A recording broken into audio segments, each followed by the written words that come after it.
ವಿದ್ಯಾರ್ಥಿಗಳೇ, ಈಗೇನಪ್ಪ ಅಂತಂದ್ರೆ ಆಲ್ರೆಡಿ ನಿಮಗ ಫಸ್ಟ್ SSLC 2025ನೇ ಸಾಲಿನ ತೃತೀಯ ಭಾಷೆ ಹಿಂದಿಯ ಪ್ರಶ್ನೆ ಪತ್ರಿಕೆ ಬಗ್ಗೆ ನಾನೀಗ ಚರ್ಚೆ ಮಾಡ್ತಾ ಇದ್ದೀನಿ.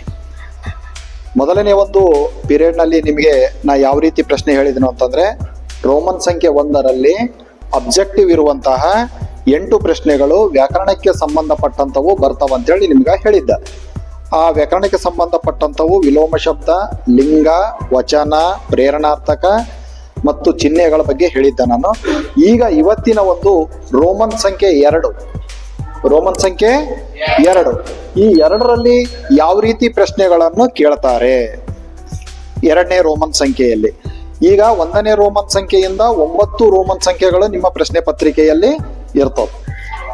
ಅದಕ್ಕೆ ಈಗ 2ನೇ ರೋಮನ್ ಸಂಖ್ಯೆಯಲ್ಲಿ ಯಾವ ರೀತಿ ಪ್ರಶ್ನೆ ಇರ್ತದ ಅನ್ನಂಥದ್ದು ನೀವು ಸ್ವಲ್ಪ ಈ ಕಡೆ ತಿಳ್ಕೊಳ್ಬೇಕು.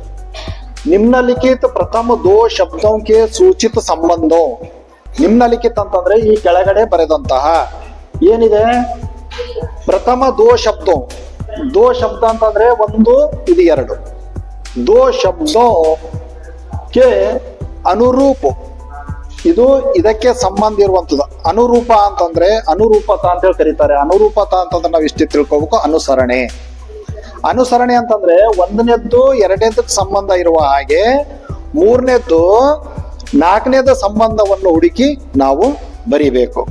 1ರಿಂದ 1 ಇದು 2ನೇದ ಸಂಬಂಧ, 3ನೇದಕ್ಕೆ 4ನೇದು ಸಂಬಂಧವನ್ನು ನಾವು ಹುಡುಕಿ ಬರಿಬೇಕು. ಇಲ್ಲಿ ಹೇಳ್ತಾರ ಅನುರೂಪಕ ತೀಸರೆ ಶಬ್ದಕ ಸಂಬಂಧಿತ ಶಬ್ದ ಲಿಖಿಗೆ.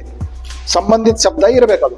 ಅಂಕ ಎಷ್ಟಿವೆ ಅಂತಂದ್ರೆ 4 × 1 ಅಂದ್ರೆ 4 ಅಂಕ. ಅಂದ್ರೆ 1 ಪ್ರಶ್ನೆಗೆ 1 ಅಂಕ, 4 ಪ್ರಶ್ನೆಗೆ 4 ಅಂಕ. ಮೊದಲನೇದಲ್ಲಿ ಇದು ಏನಿದೆ ನೋಡ್ರಿ, 8 1ನೇ ರೋಮನ್ ಸಂಖ್ಯೆಯಲ್ಲಿ 8 ಪ್ರಶ್ನೆ ಆದ ನಂತರ 2ನೇ ರೋಮನ್ ಸಂಖ್ಯೆ ಆದ ನಂತರ 9 ಬರ್ತದೆ ಕಂಟಿನ್ಯೂ. 1ನೇ ರೋಮನ್ ಸಂಖ್ಯೆಯಲ್ಲಿ 8 ಪ್ರಶ್ನೆಗಳು ಮುಗಿದು 2ನೇ ರೋಮನ್ ಸಂಖ್ಯೆಯಲ್ಲಿ 1 ಪ್ರಶ್ನೆ ಬರಲ್ಲ. ಇದು 9ನೇ ಪ್ರಶ್ನೆ ಅಂತ ಬರ್ತದೆ. ಇಲ್ಲಿ 9ರಿಂದ ಎಷ್ಟು ಪ್ರಶ್ನೆಗಳವ? 4 ಪ್ರಶ್ನೆಗಳವ. 9, 10, 11, 12 ಈ ರೀತಿ ಇರ್ತಾವ. ಇಲ್ಲೇನದ ಗಿಲ್ಲು ಅನ್ನಂಥದ್ದು ಒಂದು ರೇಖಾಚಿತ್ರ ಇದೆ. ಕಾಶ್ಮೀರ್ ಸೇಬ್ ಅನ್ನಂಥದ್ದು ಏನು ಅಂತೇಳಿ ಪ್ರಶ್ನೆಯಲ್ಲಿ. ಈಗ ಆಲ್ರೆಡಿ ಏನಪ್ಪಾ ಅಂತಂದ್ರೆ ನಿಮ್ಮ ಪಠ್ಯ ಪುಸ್ತಕದಲ್ಲಿ ಮೊದಲು ಏನ್ ಮಾಡ್ಯಾರಪ್ಪ ಅಂತಂದ್ರೆ ಹಂಚಿಕೆ ಮಾಡುವಾಗ 1ನೇ ಮತ್ತು 2ನೇಯ ಅವಧಿಯ ಪುಸ್ತಕದಲ್ಲಿ ಗಿಲ್ಲು ಅನ್ನಂಥದ್ದು ಒಂದು ರೇಖಾಚಿತ್ರ ಇದೆ. ಪಾಠದ ಆಶಯ ಅಂತ ಕರೀತಾರ ಅದಕ್ಕೆ. ಏನಿದೆ? ಗಿಲ್ಲು ರೇಖಾಚಿತ್ರ ಇದೆ. ಕಾಶ್ಮೀರ್ ಶೇಬ್ ಏನಿದೆ? ವೆರಿ ಗುಡ್, ಅದು ಒಂದು ಕಹಾನಿ ಇದೆ. ನಾವೇನ್ ಮಾಡ್ಬೇಕಿಲ್ಲಿ? ಕಹಾನಿ ಅಂತ ಹೇಳಿ ನಾವು ಬರಿಬೇಕು. ಏನಿದೆ ಅದು? ಕಹಾನಿ. ಇದು ಪ್ರಶ್ನೆ ಪತ್ರಿಕೆಯಲ್ಲಿ ಈ ರೀತಿ ಆಲ್ರೆಡಿ ಪ್ರಿಂಟ್ ಕೊಟ್ಟಿರ್ತಾರೆ ನಿಮಗ. ಪ್ರಶ್ನೆ ಪತ್ರಿಕೆಯಲ್ಲಿ ಪ್ರಿಂಟ್ ಇರ್ತದೆ. ಇದು ಉತ್ತರ ಪತ್ರಿಕೆಯಲ್ಲಿ ನೀವು ಹೇಗೆ ಬರಿಬೇಕು? ಪ್ರಶ್ನೆ ಪತ್ರಿಕೆ ಒಂದು ಬೇರೆ ಇರ್ತದೆ ನಿಮ್ಗೆ, ಉತ್ತರ ಪತ್ರಿಕೆ ಒಂದು ಬೇರೆ ಇರ್ತದೆ. ಉತ್ತರ ಪತ್ರಿಕೆಯಲ್ಲಿ ಯಾವ ರೀತಿ ಬರಿಬೇಕು ಅಂತಂದ್ರೆ ರೋಮನ್ ಸಂಖ್ಯೆ 2 ಹಾಕ್ಬೇಕು, ಪ್ರಶ್ನೆ ನಂಬರ್ 9 ಹಾಕ್ಬೇಕು. 9 ಹಾಕಿ ಏನ್ ಮಾಡ್ಬೇಕು? ಕಾಶ್ಮೀರ್ ಸೇಬ್ ಅಂತ ಹೇಳಿ ಬರೆದು ಏನ್ ಮಾಡ್ಬೇಕು? ಅದು ಮುಂದೆ ಕಹಾನಿ ಅಂತೇಳಿ ಬರಿಬೇಕು. ಇಷ್ಟೇ ಬರೆಯೋದು. ನೆಕ್ಸ್ಟ್ 2ನೇದು 10ನೇ ಪ್ರಶ್ನೆ ಏನಿದೆ? ಬಸಂತ್ ಕಿ ಸಚ್ಚಾಯಿ ಏಕಾಂಕಿ ಇದೆ. ಒಂದು ಕಿರು ನಾಟಕ. ಏಕಾಂಕಿ ಅಂದ್ರೆ ಒಂದು ಚಿಕ್ಕ ನಾಟಕ. ಬಸಂತ್ ಕಿ ಸಚ್ಚಾಯಿ ಏಕಾಂಕಿ ಇದೆ. ಇನಾಮದಾರಂಕೆ ಸಮ್ಮೇಳನ ಯಾವ ಒಂದು ಕಥಾವಸ್ತು ಇದೆ? ಅದು ಒಂದು ವ್ಯಂಗ್ಯ ರಚನೆ. ನಿಮ್ಮ ಪುಸ್ತಕದಲ್ಲಿ ಮುಂದೆ ಕೊಟ್ಟಿದ್ರು ನೋಡ್ರಿ. ಫಸ್ಟ್ 1ನೇ ಪಾಠ, 2ನೇ ಪಾಠ, 3ನೇ ಪಾಠ ಅಂತೇಳಿ ಪರಿವಿಡಿ ಕೊಟ್ಟಾರ. ಅದ್ರ ಮುಂದುಗಡೆ ಕೊಟ್ಟಿದ್ದಾರೆ ಜೀವನಿ, ಏಕಾಂಕಿ, ಮತ್ತೇನಪ್ಪಾ ಅಂತಂದ್ರೆ ಕಹಾನಿ, ಕವಿತಾ, ಈ ರೀತಿ ಪ್ರಶ್ನೆಗಳನ್ನು ಕೊಟ್ಟಿದ್ದಾರೆ. ಅದಕ್ಕೆ ಇದನ್ನು ನಾವೇನ್ ಮಾಡ್ಬೇಕು? ಇನಾಮದಾರಂಕೆ ಸಮ್ಮೇಳನ ಅಂತಂದ್ರೆ ನಾವೇನ್ ಮಾಡ್ಬೇಕು? ಅದು ವ್ಯಂಗ್ಯ ರಚನಾ.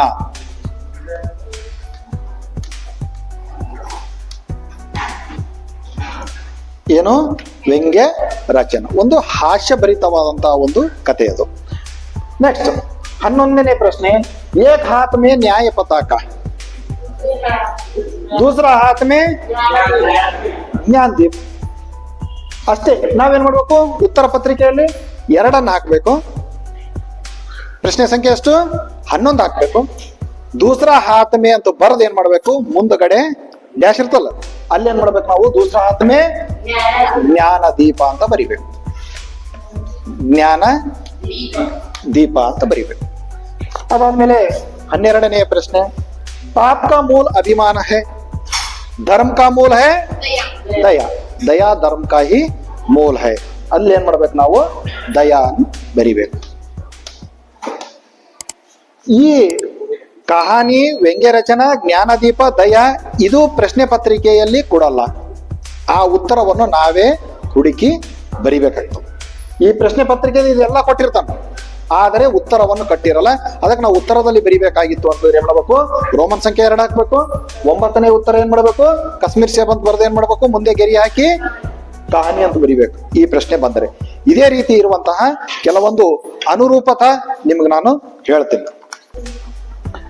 ಏಕ್ ಹಾತ್ ಮೇ ನ್ಯಾಯ ಪತಾಕ, ದೂಸರಾ ಹಾತ್ ಮೇ ಜ್ಞಾನ ದೀಪ ಅಂತೇಳಿ ಬಂದಿದೆ ಆಲ್ರೆಡಿ. ಧರ್ಮ ಕಾ ಮೂಲ ದಯಾ ಹೈ, ಪಾಪ ಕಾ ಮೂಲ ಅಭಿಮಾನ. टोली का नाम है बाला शक्ति, टोली का मुखिया है मोहन. संत का गुण हंस के समान, मुखिया का गुण मुख के समान. गिल्लू की आंखें चंचल चमकीले, गिल्लू के पूंछ जब्बेदार. बिल्ली म्याव म्याव, गिल्लू चिक चिक. चचेरे भाई शमसुद्दीन, अंतरंग मित्र अहमद जलालुद्दीन. भोलापन बालकृष्ण, वात्सल्य यशोदा. जलालुद्दीन जीजा शमसुद्दीन चचेरे भाई. गिल्लू रेखा चित्र इनामदारों के सम्मेलन में व्यंग्य रचना. बलभद्र बलराम जसुमती यशोदा. इंटरनेट बैंकिंग वरदान, इंटरनेट हैकिंग अभिशाप. आत्मकथा मेरा बचपन, व्यंग्य रचना इनामदारों के सम्मेलन में. गिल्लू का प्रिय लता सोनजोई, गिल्लू का प्रिय खाद्य काजू. पताका न्याय का प्रतीक है, दीप ज्ञान का प्रतीक है. यशोदा गोरा रंग, कृष्ण काला रंग. पंडित राजकिशोर किशनगंज, बसंत आहिर टीला. पाप का मूल अभिमान, धर्म का मूल दया. अदाद मेले जीप की तुलना देहरी से, राम की तुलना दीप से. बोला भाला कृष्ण, चुगलेखोर बलराम. बलभद्र बलराम, कान्हा ಕೃಷ್ಣ. ಇವು ಬಂದಿದಿವೆ ಪ್ರತಿ ವರ್ಷದಲ್ಲಿ ಮುಖ್ಯ ಪರೀಕ್ಷೆಯಲ್ಲಿ, ವಾರ್ಷಿಕ ಪರೀಕ್ಷೆಯಲ್ಲಿ ಬಂದಂಥವು. ಇವೇನು ಮಾಡೀನಿಯಪ್ಪ ಅಂತಂದ್ರೆ ರಿಪೀಟ್ ನಿಮ್ಗೆ ಹೇಳಿನಿ. ಇಷ್ಟು ಒಂದು ನೀವು ಪರ್ಫೆಕ್ಟ್ ಆದ್ರಿ ಅಂತಂದ್ರೆ ನೀವು ಈ ಒಂದು ಅನುರೂಪತ 2ನೆಯ ರೋಮನ್ ಸಂಖ್ಯೆಯ 9, 10, 11, 12 ಈ ಅನುರೂಪತ ನೀವು ಪರ್ಫೆಕ್ಟ್ ಆಗಿ ಅಷ್ಟು ಉತ್ತರಗಳನ್ನು ನೀವು ಬರೀತೀರಿ. ಓಕೆ, ಬರೀತೀರಲ್ಲ? ಸರಿ, ಡನ್.